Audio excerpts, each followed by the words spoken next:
Pancasila itu Pancasila. Pancasila. Pancasila merujuk.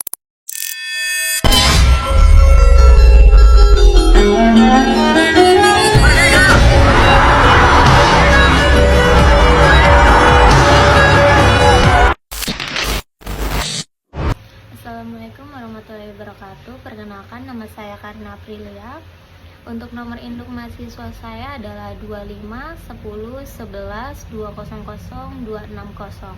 Di sini saya akan menjelaskan materi bab 9, yaitu yang berjudul Pancasila sebagai Sistem Filsafat. Dalam filsafat itu ada 3 landasan, yaitu landasan ontologis, landasan epistemologis, dan landasan aksiologis. Nah, yang pertama saya akan menjelaskan landasan ontologis. Di sini tuh untuk landasan ontologis itu adalah cabang filsafat yang membahas tentang hakikat keberadaan, apa yang ada, apa yang nyata, dan bagaimana eksistensi itu dapat dipahami.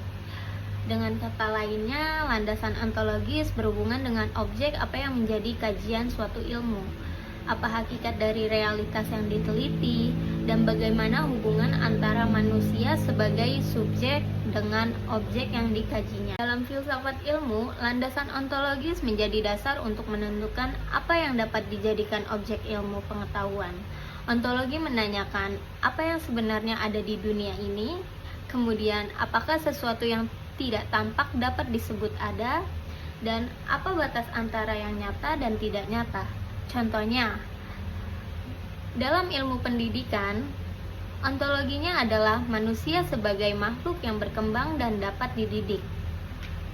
Yang kedua, dalam ilmu ekonomi, ontologinya adalah kegiatan manusia dalam memenuhi kebutuhan hidup dengan sumber daya yang terbatas. Dan yang terakhir, dalam ilmu kedokteran, ontologinya adalah manusia dan kesehatannya. Jadi, ontologi menitik beratkan pada apa yang dikaji oleh suatu ilmu serta hakikat realitas yang ingin dijelaskan. Kemudian saya akan membahas landasan epistemologis. Nah, landasan epistemologis ini membahas tentang hakikat pengetahuan, yaitu bagaimana pengetahuan itu diperoleh, bagaimana cara membedakan pengetahuan yang benar dan salah, serta apa batas-batas kemampuan manusia dalam mengetahui sesuatu. Epistemologi mencakup 3 hal penting, yaitu yang pertama, sumber pengetahuan. Dari mana pengetahuan diperoleh?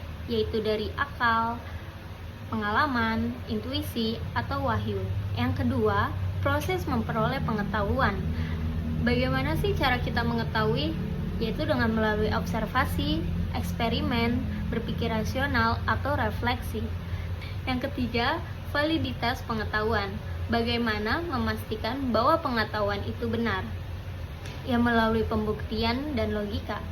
Salah satu contohnya adalah dalam ilmu pengetahuan alam atau yang disebut dengan IPA.